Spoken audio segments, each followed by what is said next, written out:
The Dan Bongino Show.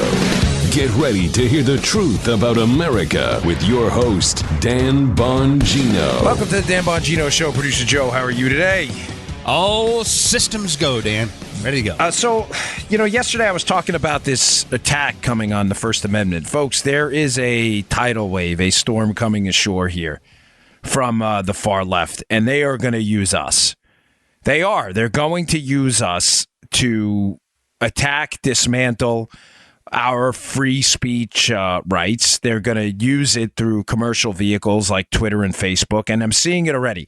I'm going to get into that. It's important because I'm going to explain to you how it's going to happen. I did a lot of homework on this last night. I pulled a couple of really good pieces that I think explain the problem really well and how I think we're going to have to fight back because there's a serious problem. This Cambridge Analytica story about Facebook and, how the Trump team abused Facebook, Joe. Meanwhile, the Obama team did it even worse, in my opinion, is just, it's opening Pandora's box. So be very, very careful. Don't fall prey to the left and their tricks. These people have been... ever since the fairness doctrine went away on the radio, they've been very upset that they can't control speech. Remember that, Joe? Yep. You were in radio with the fairness doctrine, right? The fairness doctrine, correct me if I'm wrong, Joe, you had to present on any, controversial political topic, whatever they deemed to be political, you had to present opposing viewpoints. Yeah. So if you had like a Rush Limbaugh on, you had to have, a Tom Hartman on or some liberal. Yeah. And what wound up happening is a lot of radio stations just stayed away from politics altogether as a result. Right? Yeah. I remember dealing with it. Yeah. Yeah, it was a mess. Now, that went away, the fairness doctrine, decades ago. And ever since then, the left has been on the march to control speech because that's what they do. All right, today's show brought to you by our buddies at Quip. Listen, this is one of the coolest products. Let me just explain to you how this works. So for those of you interested in podcasting, when you get new sponsors, because you want to obviously guide your audience in the right direction and tell them about a product, you should have some experience with it. So they usually send you a sample. So one of the coolest things Joe and I get from being in this industry is we get a lot of cool free stuff from a lot of cool companies. Yeah. Matter of fact, I got a holster from a new company yesterday, a holster company to be on board. So that it was just incredible. I really appreciate that. Very nice. But, you get a lot of great free stuff, for food and stuff. But one of the coolest I ever got, coolest products, is this Quip toothbrush. Matter of fact, I got it, and I didn't brush my teeth with it first, but I was messing around with it because it was so sleek and cool. And it's the toothbrush. The way it works is it's an electric toothbrush. It vibrates so quickly you can feel it vibrating, but you can't see it vibrating.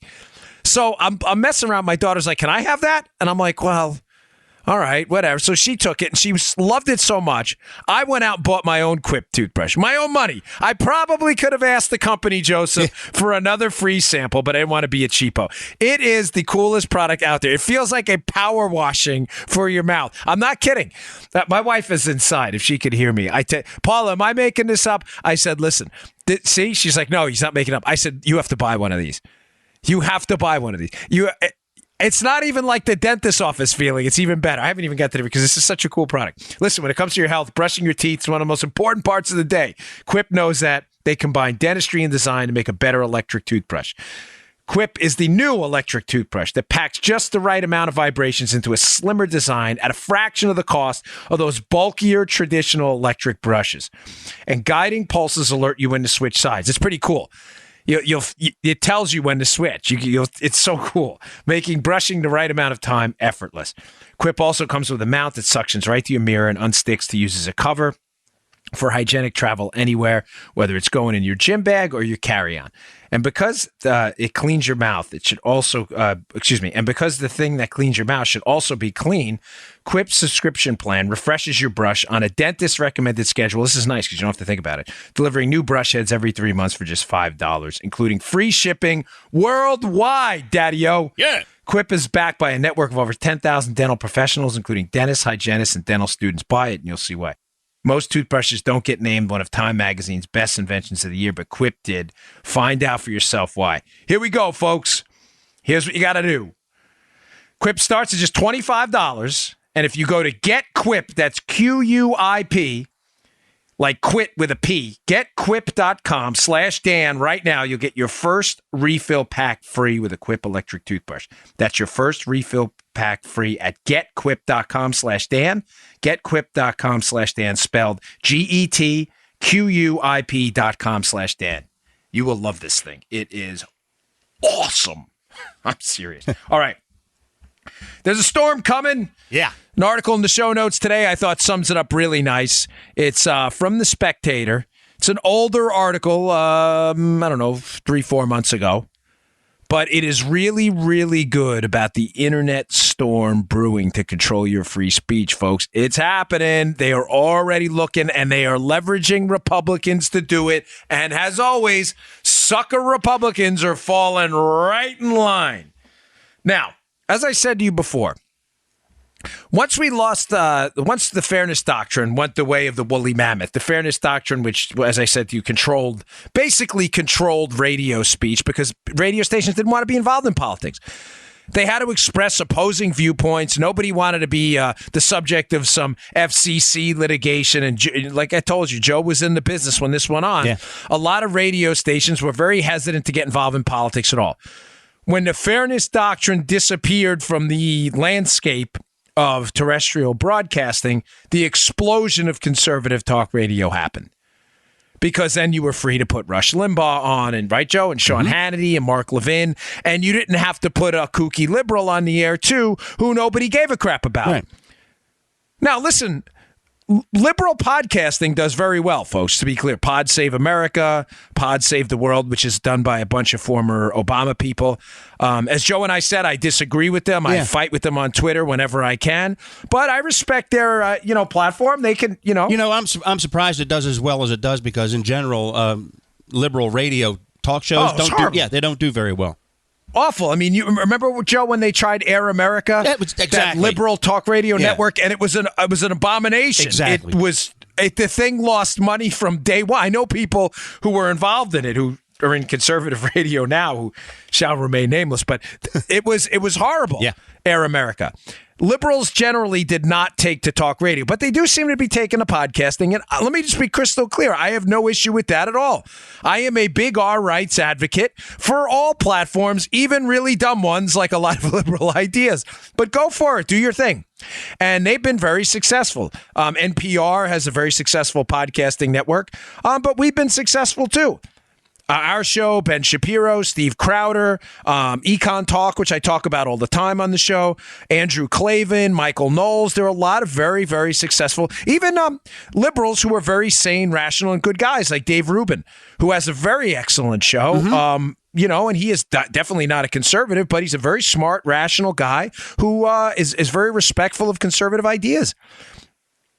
Folks, the far left cannot have this. I'm not talking about Democrats. So, a lot of moderate Democrats are not trying to suppress your free speech. The overwhelming majority of radical liberals are desperate to bring back the fairness doctrine in any way, shape, or form to keep conservative ideas off the air. And the way they're going to do it is by using this Facebook thing, and a lot of what's going on right now is a vehicle. Here are the two avenues, and the Spectator article I put in the show notes sums this up. Number one, net neutrality. Folks, I have warned you about this repeatedly. I know I'm going to get it now. I know Joe's giving me this is like, there are a few things I bring up that I always get. Whenever I talk about the death penalty, I get hundreds, if not thousands of emails on it, which is cool. Yep. I read your emails. Like I said, this is not a show. I'm always open to different opinions on things. I've learned a lot from you emailing me. But when I talk about net neutrality, I get overwhelmed with stuff. I'm telling you, net neutrality is whether you believe it or not, net neutrality is the vehicle by which liberals are hoping conservatives join them to introduce the government as a regulator. That is all they need to do. When they get the government involved as a regulator, you get what I call the Chuck Ecker effect. Joe knows Chuck Ecker. He was a former Howard County executive, Howard County being in Maryland. Chuck Ecker was a Republican, and he was a very smart guy. Mm-hmm. I call it the Chuck Yeager effect because I got into a conversation with him one night at this thing called, it was like the chocolate ball or something. I don't know. It was a charity event, but you go there and they serve all kinds of chocolate. It was a pretty cool event, actually.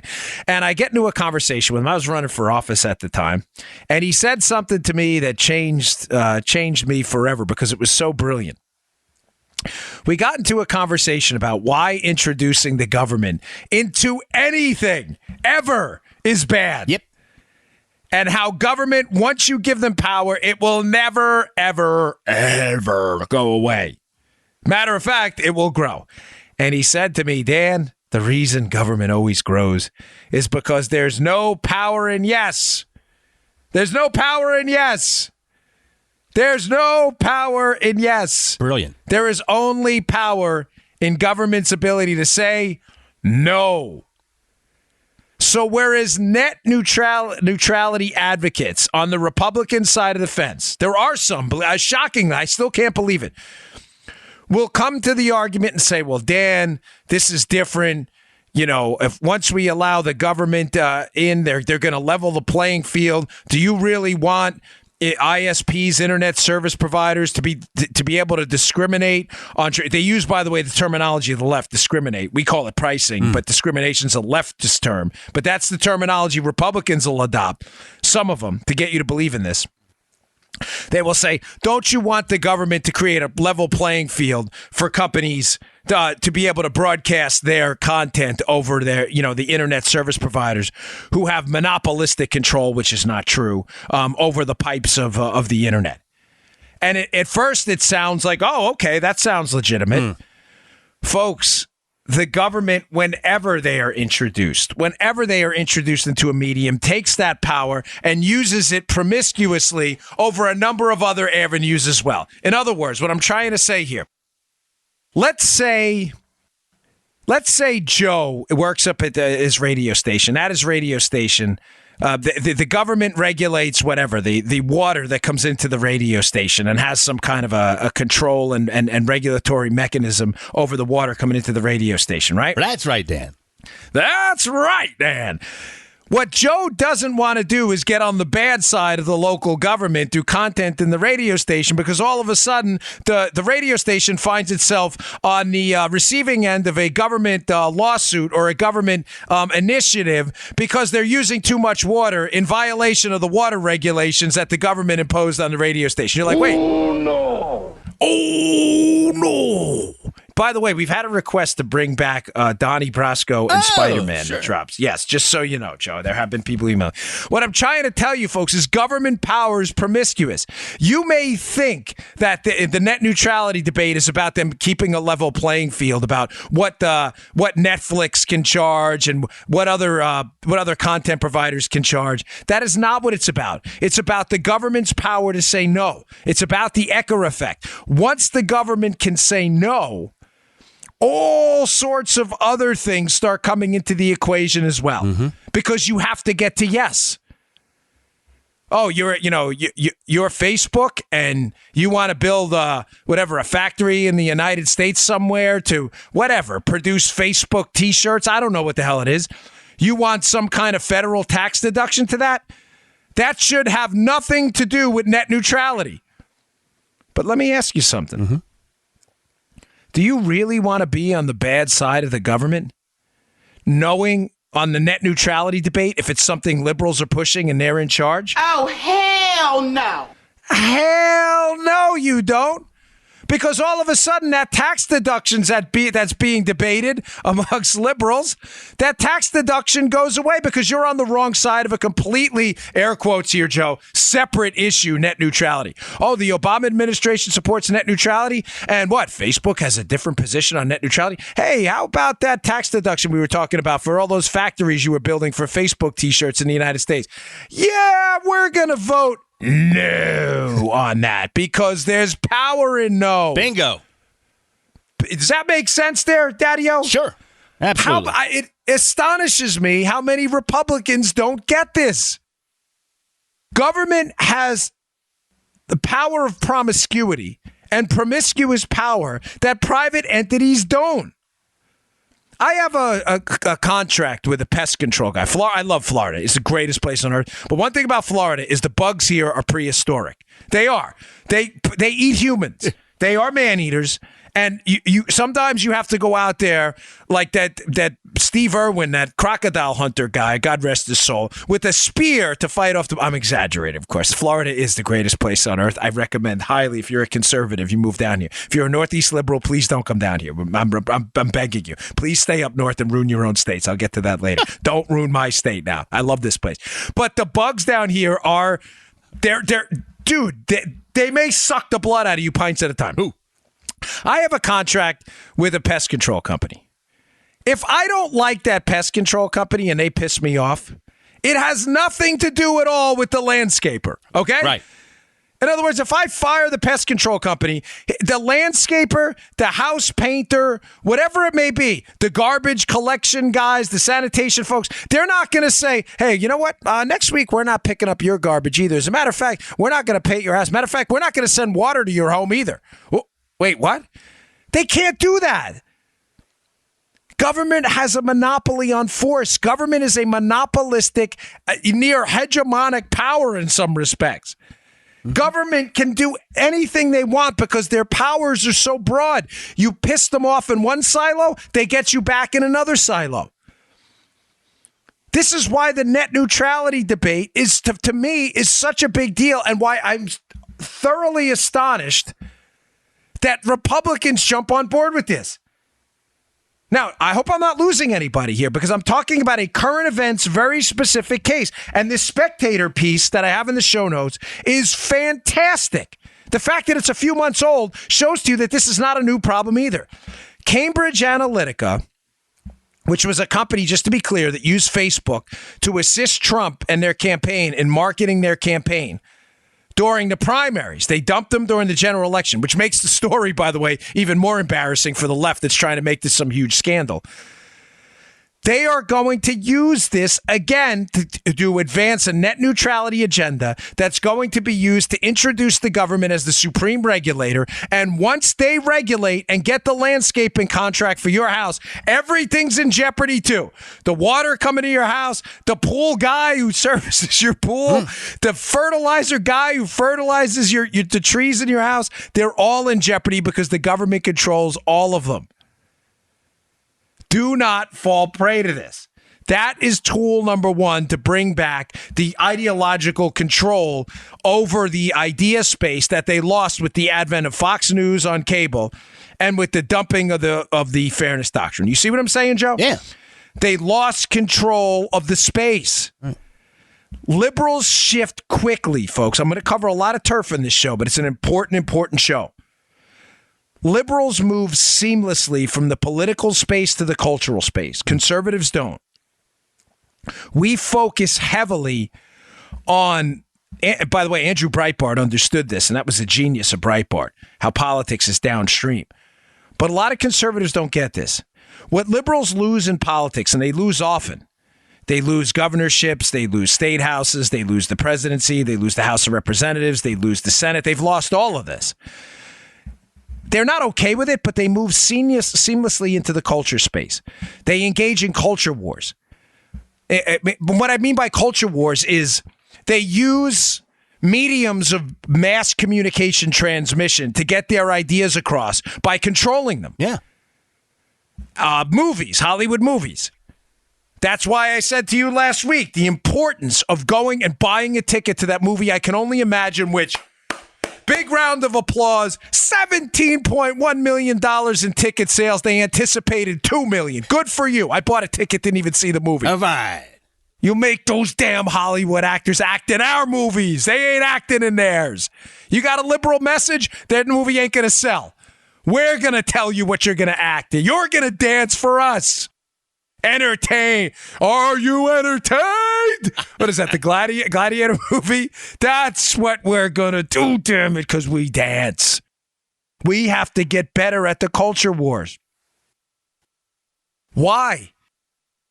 Because as I told you, the liberals now have lost political power. They are going to move into the culture space, and the culture space has to be hegemonic for them. They cannot have competing ideas because their ideas suck. They are awful. Their ideas: give us more of your money, raise your taxes. We can't have any kind of school choice. Turn over your health care to the government. Heavy regulation, big government spending. Do not sell. These are enormously minority views. Maybe 20 or 30% of the population at best subscribes to that kind of ideology. Religion's awful. Families are terrible. Spend more in government. These are minority views. You see where I'm going with this, Joe? The liberals can't have opposing ideas to that out there because once the stupidity of the liberal platform is exposed in the media, in academia, on talk radio, on television, and in movies, once the futility of those ideas are exposed, liberals are embarrassed. They're embarrassed by their own ideas, and they know it. You can't do good gaslighting like that.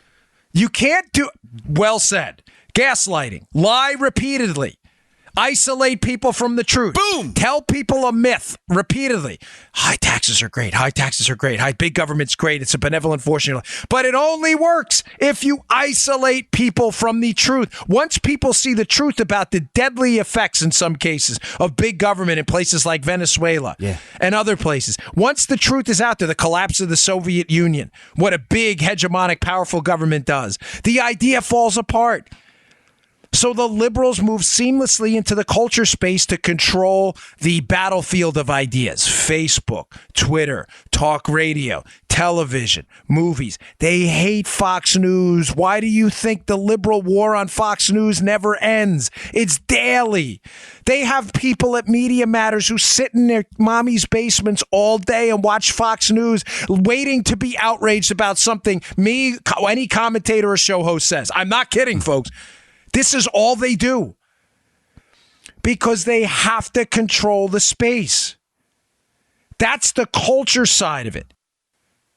But you may say, Dan, this sounds very macabre. So they're going to try to suppress us on Facebook, suppress us on Twitter, suppress us on YouTube. But they need political power at some point to do it. I mean, to formalize it. They're obviously already winning the culture war on Twitter, where I've been banned from running ads, and many other conservatives. They're winning there. But in order to formalize it, because why, Joe? And I mentioned this yesterday, and this is important. This is a critical show to listen to. I know I'm packing with a lot of information, but it's very, very important you understand this. The social media companies are worried.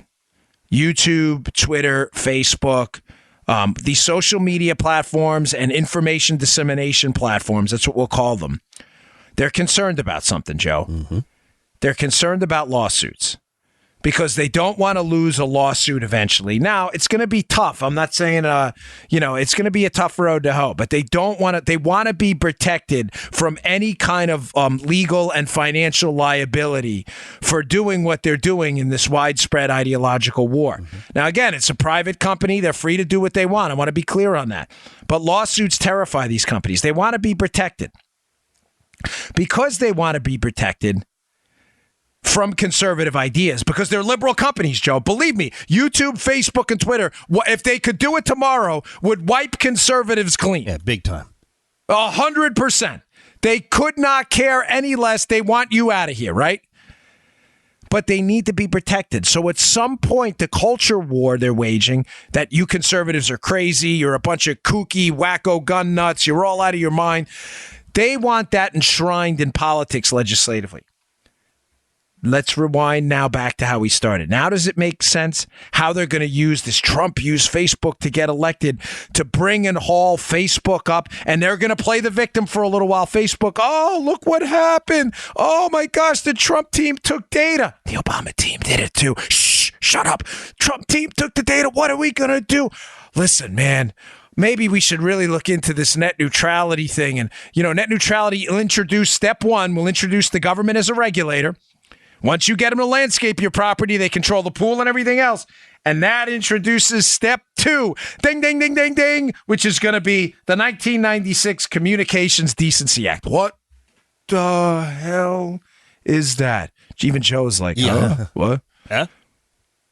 Read the Spectator piece. There's also a really terrific piece in the Wall Street Journal today. Unfortunately, it's subscriber only, but it covers the same ideas, which is interesting because the pieces are separated by months, which goes to show you that I'm not the only one thinking about this. No. The 1996 Communications Decency Act, what it did was Section 230 shielded internet companies that have a presence on the internet from liability for the content, Joe, on their platform. You have something there? No, I'm just trying to remember this because that's what I'm putting in my head. I see you thinking intuitively. Oh, by the way, folks, one thing. I'll get back to this, I promise. I hate to interrupt the show, but this is really funny.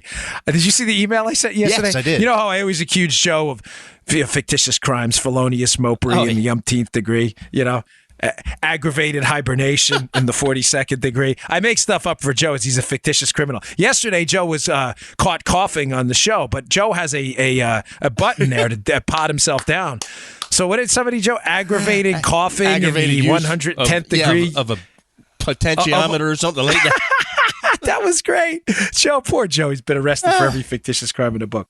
All right, so getting back to this. So this Communications Decency Act, first they introduced the government in net neutrality as the regulator. You need that first. Don't be a sucker. Then you use the Decency Act. Now, you may say, I don't get it. If you're saying that the Communications Decency Act of 1996 shields these companies, well, what's going on now? What's going on now is there's currently legislation up on the Hill to start wiping out that exemption from legal responsibility. Like, in other words, let me explain this better, Joe. If you had joearmacost.com and people comment on your site, and let's say in one of those comments, somebody puts up hey, come buy illegal drugs from my place, Tony Bag of Donuts. You're not responsible if something were to happen there because it's, you can't control what happens on the site outside of what you post for yourself, right? Right. Which, folks, is sensible. They're starting to now reconsider Section 230, and one of the crimes they're looking to get rid of the exemption for is sex trafficking. Now, I get it. If you're listening to the show, you're probably like, that makes a world of sense. Yeah. I mean, no one wants to facilitate sex trafficking on the website. Folks, I understand that. But are the companies, Joe, responsible for what people put up on their websites, even if they do that? You can do your best to police it. Of course, companies have an interest in wiping that stuff out. Yeah. But once you're talking about legal liability for that, you're opening up Pandora's box. Then you can swat the website more or less. Exactly. It's a great way to describe it. Swatting the website, meaning you could go there, say you didn't like the website, and just start posting negative stuff about that for the purposes of someone suing them later. Yeah. Folks, these questions are not we can't be like liberals and get lost in the immediate emotion of it. Of course, everybody wants to stop sex trafficking. That's point absolutely stipulated. The question is not that we want to stop it. Is this the best way to do it? So just follow me here. That is one of the exemptions they're talking about now, that they're wipe clean. So now you wouldn't be exempt. The problem is once you open that door, Joe, then next it's going to be drug sales. It's going to be, you name it. It's going to be money laundering. It's going to be, prostitution services. This all sounds great. Yeah, websites should be responsible. Really? Do you have a website? I do. You want to spend your entire day policing the comment section or anything else or from content people post on there? Folks, this is serious stuff. I'm telling you, they're going to use this as a vehicle. This is not conspiracy stuff. The left is already out there advocating for this. Net neutrality, get the government in the door. The camel's nose, Joe. Under the tent. Get the camel's nose under the tent. Eventually, the whole camel's sitting there with you. Introduce them as a regulator. Start wiping clean the exemptions. Now, what's step 3? Because I haven't summed this up for you yet. Step 3 in the left's war on free speech on the internet is going to be to do what the European Union does and enact hate crimes legislation. Oh, dude. Remember the Rob Schneider YouTube clip? Dude. The 5,000 different ways to say dude. You see a serial killer around the corner? Dude. You're confused. Dude. This is one of those, I'm really confused. Dude. Yeah. Introduce hate crimes legislation, where people can be prosecuted for, air quotes here, hate crimes. And people are like, oh, we should hate crimes. We got to. Hate crimes will be defined by the government, not you. All of a sudden, you start advocating for lower taxes on your Facebook page. Hate crime. Facebook loves this because Facebook will say, we don't want to be guilty of the Communications Decency Act violation under Section 230 hate crimes. You're barred from Facebook forever. Yes. There it is. There it is. It is. Folks, I'm not making this stuff up. Read the Spectator piece. It says basically, it's in the Journal piece again today. I am not the only one saying this. That is why I need you to be very, very, very careful and on the ball when it comes to liberal tactics here. They're going to play out over the next few months, the liberals, this little game where they call up Facebook up to the hill and Facebook, how dare you help Donald Trump get elected? And Twitter, how dare you? And you know what? The liberals are going to play this up. Facebook is in on this. So is Twitter. They love this stuff. They love it because then they get to work with these same liberal legislators on wiping clean exemptions, get some hate crime stuff passed. Next thing you know, there will be no conservative on Twitter, Facebook, YouTube, or anywhere. Anywhere. Advertisers will be pulling out of Google Ads. If you have a conservative web page, no one's going to want to advertise on your page because what happened? Someone posted a comment on his page one time that violated a hate crimes act. Oh, we don't want to be associated with that guy. No more for him. I've been warning you about this. Folks, the fairness doctrine crushed them. It crushed them. They need a return of the fairness doctrine. They need it like a Friday the 13th movie. They need it to Jason to keep coming back and back and back. They keep trying different ways. That is why I'm warning you with every ounce of passion I have in me. And I know I'm going to get 1,000 emails on it, and that's fine. You know, I by the way, if you're going to, one quick thing, email me. I read them. I love them. My website is on, my website has our email address. Mm-hmm. But if you're going to email me to tell me you stop listening, then just stop listening. You don't have to email to tell. I get it. There are some people, I hate to say that, Joe, but it's interesting. Like some people get so offended at an idea that doesn't comport with their, with their thinking. Yeah. Whereas I'll read yours. I mean, I'm happy. I put my email on the website for a reason so I can hear what your opposing point of view is. I learn a lot, believe me. But if you can't handle opposing ideas and this bothers you, then I don't know. You're going to have to find a website or another podcast that jumps around and comports with every single ideological worldview you have. I really mean it. There are people on that death penalty show I did. Man, I got some brilliant scriptural analysis from people. No, Joe, I'm telling you, it was great. It was mind-blowing. I love it. Thank you. Yeah. But if you're going to email me and say, hey, I don't agree with you on this, don't. I don't know what to tell you. I'm here to tell you the truth on how I feel. I'm not going to lie to you.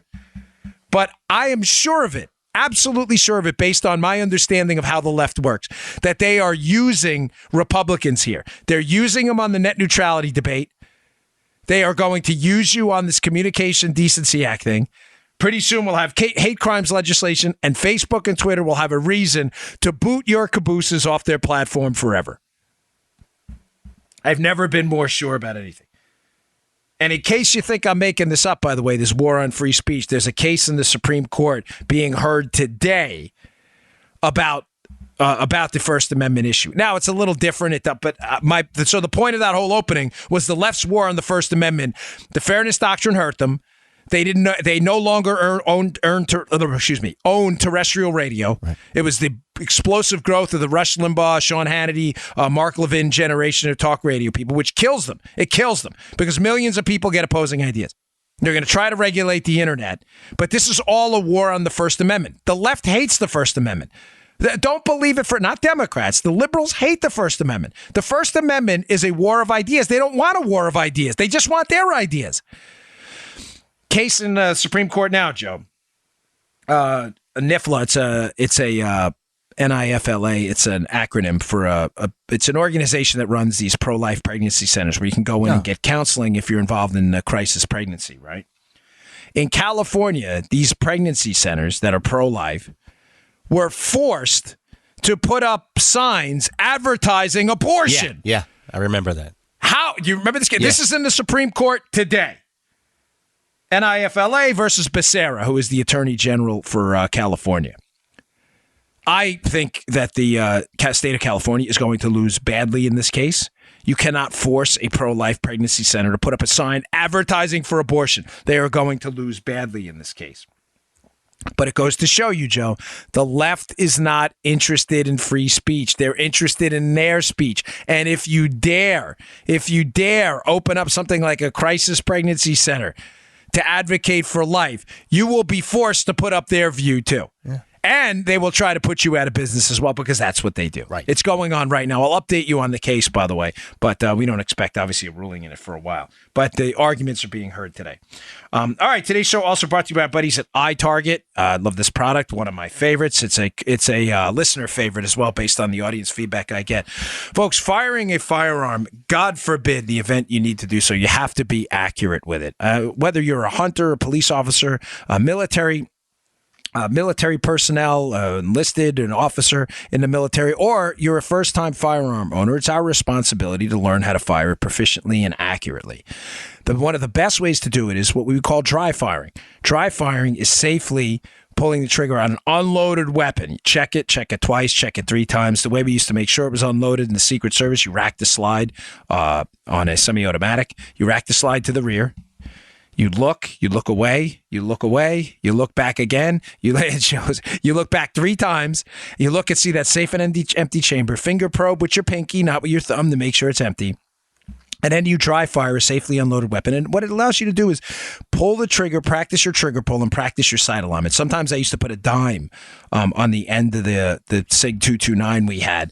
And if you anticipate, the dime would fall off. So it teaches you to kind of pull the trigger and let that shot go off by surprise when you're live firing. And when you're dry firing, it just teaches you to control it the right way.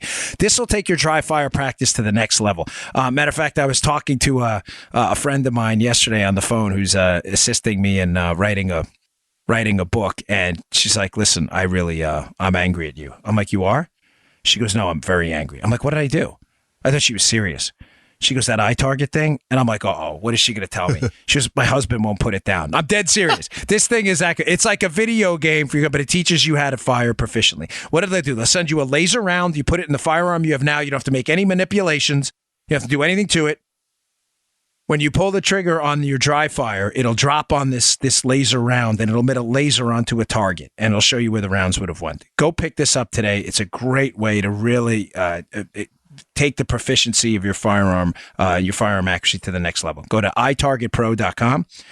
That's the letter I, targetpro.com, itargetpro.com. Use promo code Dan, my first name, for 10% off. It's a nice savings. itargetpro.com, promo code Dan.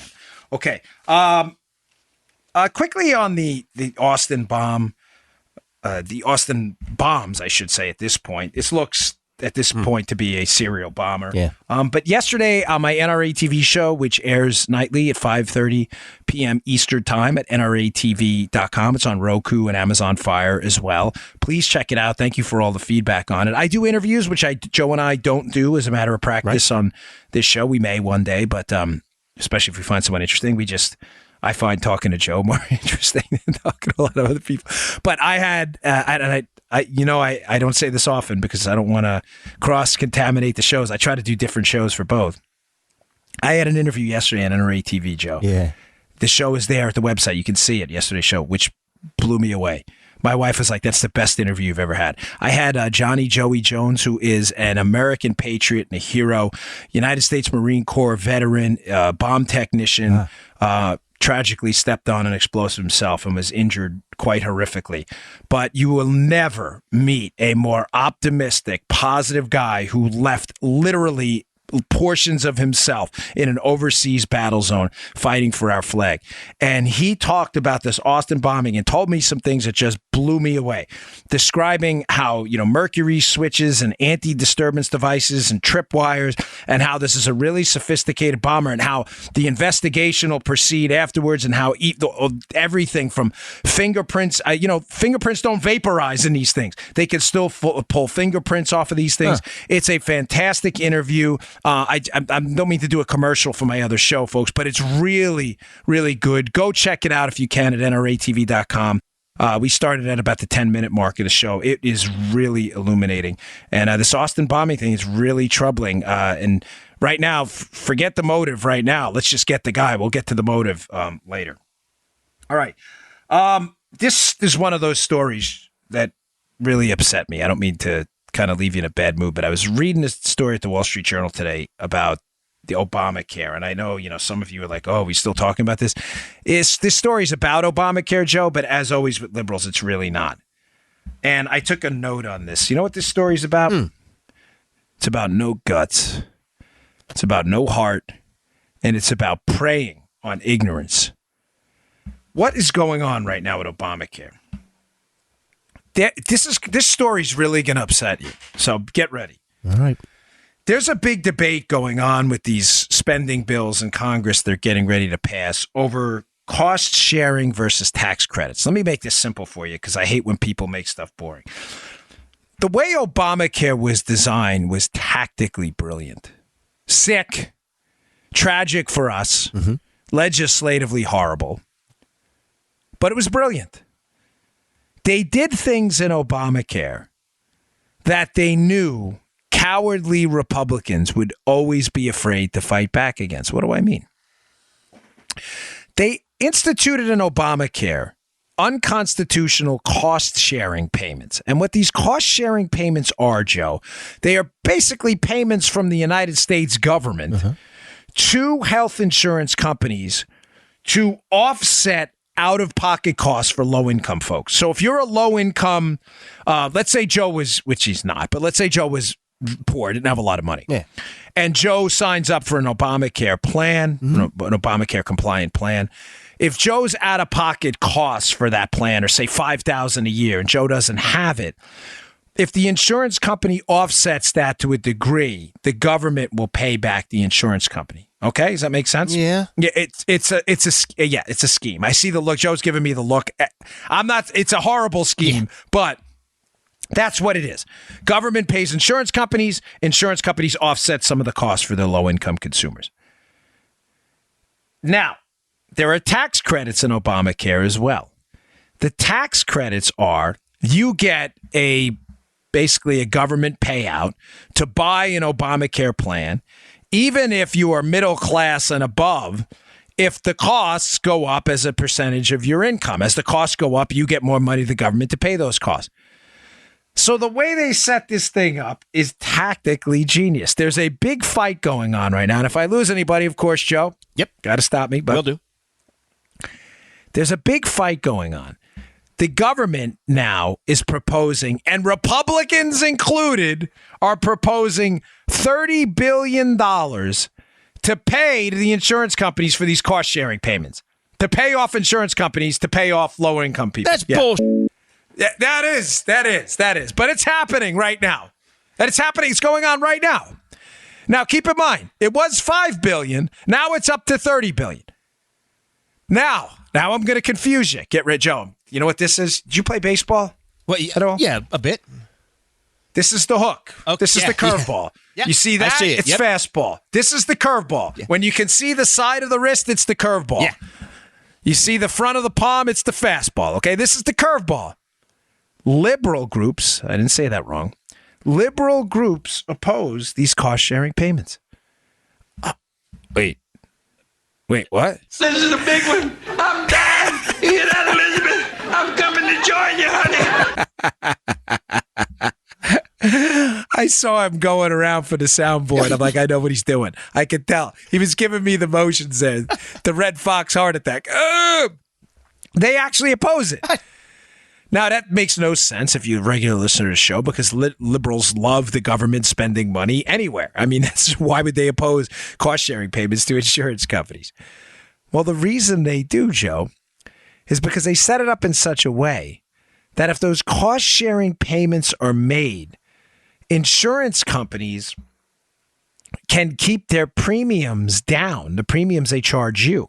All right. And if they keep those premiums down, the government won't have to give tax credits or give money to people to pay for those additional premiums. Now, I don't want to ask you this question. I want to set you up, and I can tell this is confusing. This is.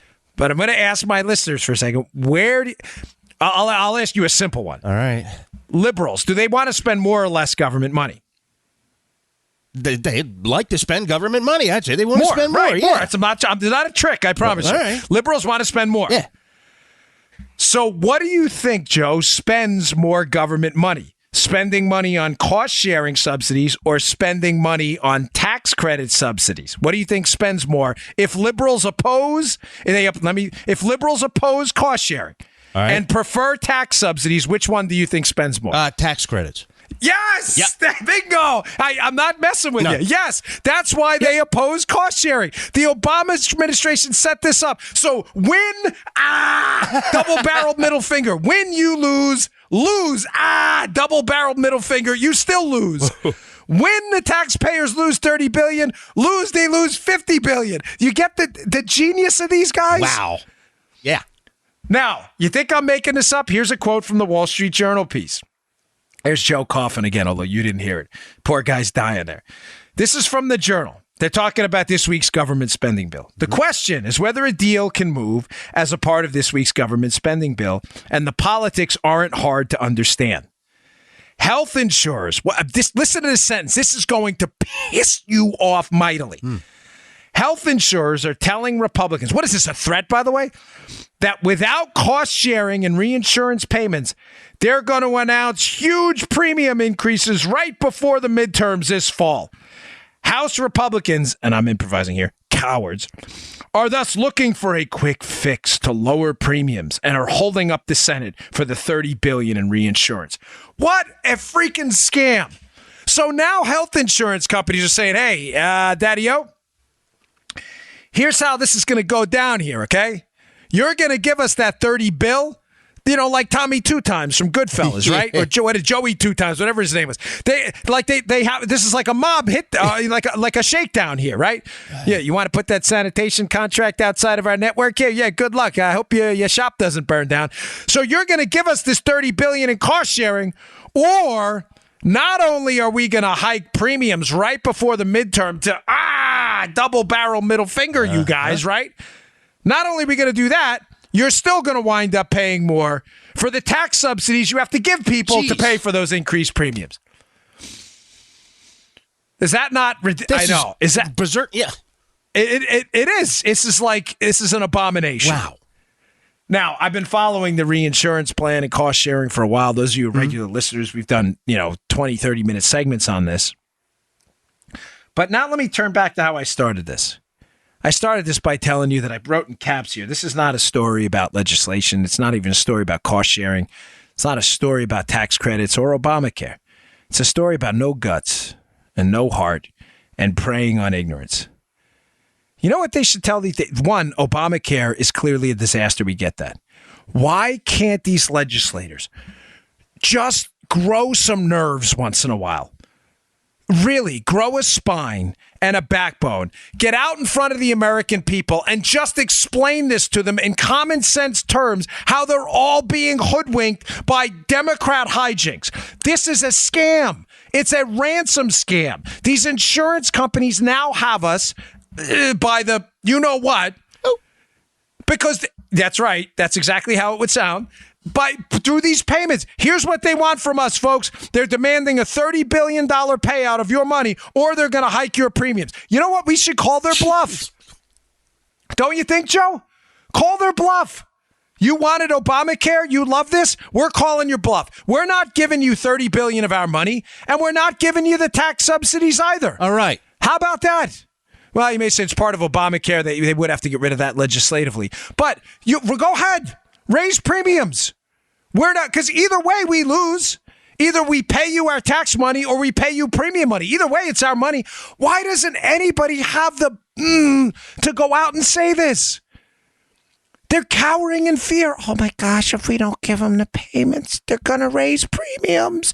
Oh my gosh, that we had a Valley Forge generation and a generation of World War I and World War II veterans with such heart and spine, and now we are subjected to the whims of these spineless blob-like lawmakers up on the Hill who are terrified of the truth. Oh, we can't tell. Gosh, look what's going to happen. They're going to raise premiums. Oh, you wusses!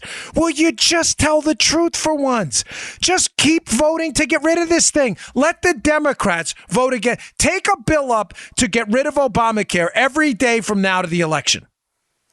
Every day. Yeah. Start a new bill every single day. Get Mitch McConnell and Paul Ryan on board and do whatever you got to do to get these bills out of the hopper once a week, once a month to get rid of Obamacare. Tell the insurance companies you're not getting $1 more taxpayer money. Listen, I'm a free market capitalist, Joe. This is not the free market. All right. This is a fake free market. What, the health insurance companies are threatening us now? And tell them we're going to pay every week. And let the Democrats say no and vote it down every single week. And then when your premiums go up, you can point out to the 55 of different votes or whatever they were, or 25 or whatever votes the Democrats took to not get rid of this disaster. Oh, my gosh. I read this story. I couldn't believe it. I'm like, what a bunch of wusses. Now, and Joe, just to be fair here, yeah. I am obviously, if you listen to my show, not a fan of Bernie Sanders. Right. But I get now how some of these young kids get suckered into believing Sanders is against this kind of stuff, which he's not. Yeah. Because he spoke out against, this is it. We're going to fight for the free market as what? We simultaneously defend a bunch of crap companies that are doing the Tommy Two Times Goodfellas act on us. Give us your money or we're going to hike your premiums and get more money from you later. Win, we win. You lose either way. Lose, we win too. Like a coin with two heads on it. Flip. I take heads. Yeah, of course, you win either way. My gosh. Really upsets me. All right, moving on. But it's just really annoying. We're always on the receiving end. Mm-hmm. Hey, today's show also brought to you by our buddies at Filter By. There's a lot of screaming and yelling on social media out there about the environment. But a lot of these screamers and yellers, though, scream and yell about our industries polluting the air, but they do nothing to change their air filters. You don't want to have clogged air filters. When I moved into my house, they were clogged up. They were like concrete. It's a simple thing, changing your air filters, but it can make a huge difference in the air you breathe at home. Listen, we all need these things. I'm asking you to go check out this company. They're terrific. They'll deliver them right to your door. You don't have to go to the local hardware store and dig through it. You just go right online to filterby.com. That's filterby.com, and you pick out your filter, set up auto delivery. You never have to worry about it again. They are America's leading provider of HVAC filters for homes and small businesses. You got a small business, these are your guys too. They carry over 600 different filter sizes, including custom options, all ship free within 24 hours. Plus, they're manufactured right here in the great old USA. Filter By offers a multitude of MERV options all the way up to hospital grade. So you'll be removing dangerous pollen, dust, mold, other allergy-aggravating garbage right out of the air, and it'll maximize the efficiency of your system. Right now, you could save 5% when you set up auto delivery, which is great because you'll never have to think about air filters again. Save money, save time, breathe better with filterby.com. That's filterbuy.com, filterby.com. It's family-owned business. I really like them. They've been a great sponsor to the show. You need your air filters changed, folks. Go check them out, filterby.com. All right, last story of the day. I told you repeatedly about the exodus from liberal states, yes, and how the exodus is getting worse. Now, the problem with this, and I tweeted this out the other day in the gym, and I meant it, one of the great puzzles of my lifetime, Joe, and the way, can I just go back to something? Yeah. I said before with the Obamacare story that no guts, and obviously I was talking about politicians, but when I said they plead, they thrive on ignorance. They really believe that people can't understand the conundrum I told you about, cost sharing. They can. Yeah. You're just afraid to explain it to them. That's what I meant by that. I didn't want to leave that open-ended. But it also plays into this next story. The exodus from California has gone up dramatically. 138,000 people are net loss to California. There's a story in CNBC I'll have in the show notes today. I strongly encourage you to read. Not just because people are leaving California, folks. That's an old story I've talked about repeatedly. But the CNBC story is really good because it talks about the reasons people give. Because, Joe, in the past, when you and I have debated this with people, right, about people leaving Maryland, where Joe lives, and New York, where I grew up, I lived in Maryland too, liberals will say, Joe, oh, well, people leave for all kinds of reasons. It's not necessarily the taxes. Okay, well, now we have the reasons. We have the survey. People left California, Joe, for Arizona, Texas, and Nevada. Largely. Other places as well, but that's where the most of them went. Right. Conveniently, states run largely by Republicans. Now, the reasons cited. Number 1, cost of living. Number 2, housing. Another prominent reason, the California gas tax. California also has 5 of the top 10 most expensive rental markets, and IRS data, Joe, shows the people leaving California are middle-class American working folks. Now, I only bring this story up, folks, because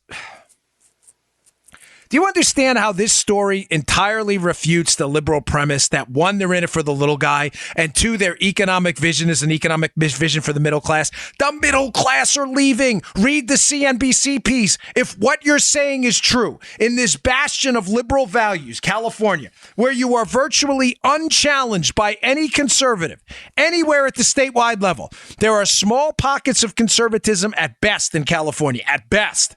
There is no significant statewide presence of the conservative movement at all. Zippo. Your ideas reign supreme. You know what also reigns supreme? U-Haul. People are leaving. 138,000 people evacuated your state.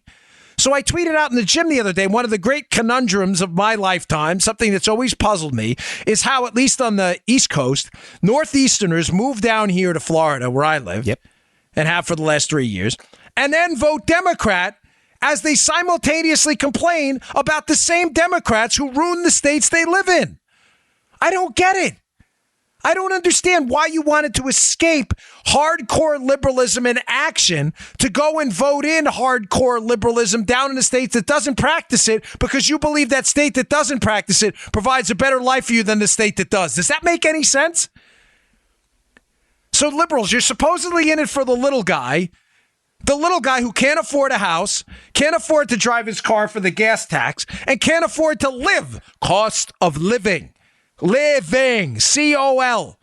The cost of living is too high. You can't even exist in this state based on the income you have. You flee it in droves, and then you vote this stuff in as you leave and go to other states. I don't get it. What gives? Again, this is a basic... folks, I don't know any other way to say it. It's just pure ignorance. There are liberals who do this, who I believe, Joe, genuinely don't understand that the policies they have enacted in the states they left are solely responsible for their destruction of their own lives. I really don't think they get it. And I don't think they get it, to tie it back into story number 1 today, because liberals are so overwhelmingly effective in the culture wars, academia, entertainment, television, just about everywhere you go. They are so overwhelmingly effective in the culture wars that they have managed to gaslight people, as Joe said, and isolate them from the truth, that they actually believe that the reason they're leaving their states are because someone else did it, just not the liberals. It makes no sense. They believe, and you may say, what are you talking about, Dan? I have argued with people when I used to radio host up at CBM, where Joe works, in WBAL. I have argued with callers who, I'm not kidding. Remember that guy who used to call Tom Marr, God rest his soul, I forget his name, Leo or something, Joe? He used to call in all the time. Baltimore, that has not had a Republican elected in the city council since the 1930s. He used to call in, I'm not kidding, and blame Republicans for the demise of Baltimore. That is how effective the Democrats' control over the culture is. You remember that caller? Yeah. I forget his name. Fred. Yes, Fred. Yeah. Fred. Marr used to, those were the best. I love Tom Marr. Tom used to eat him up and he'd call back all the time. Fred. They would go at it. Fred was convinced Republicans ruined Baltimore. Yep. Folks, just like Californians leaving, I'm guaranteeing you, because the Democrats own the media and the messaging, and they've isolated people from the truth. Disgruntled Californians, I'm sure, are convinced somehow greed, capitalism, and the Republican ideas somehow ruin their states. Yeah. That is why I am begging you to return to story one, to do not be a sucker for this net neutrality, upcoming push to regulate. And they're going to try to get conservatives. They're going to say, they went after Dan Bongino on Twitter and Facebook. We need a government regulation. And, suckers who don't understand what's really going on are going to be like, yeah! Get 'em! Freedom! Like Braveheart. Don't be a sucker. Don't use my name or anyone else to invoke a government response. It is a disaster. Once the government nose is under the tent, trust me, this will not end well. And when you read the Spectator piece, he closes it by saying exactly that. This does not portend a good ending for conservatives if we introduce government control. Because they win the culture war and they will move right into the political space when they get political power back. And it's going to be you who gets booted off the internet. All right, folks. Thanks again for tuning in. I really appreciate it. Please check out the show notes at Bongino.com. I really appreciate it if you subscribe up to my email list. It means a lot to us, helps us get the message out. And check out my show tonight, 5:30 p.m. Eastern Time, NRATV.com. It's live. Thanks a lot, folks. See you all tomorrow. You just heard The Dan Bongino Show. Get more of Dan online anytime at conservativereview.com. You can also get Dan's podcasts on iTunes or SoundCloud. And follow Dan on Twitter 24/7 at DBongino.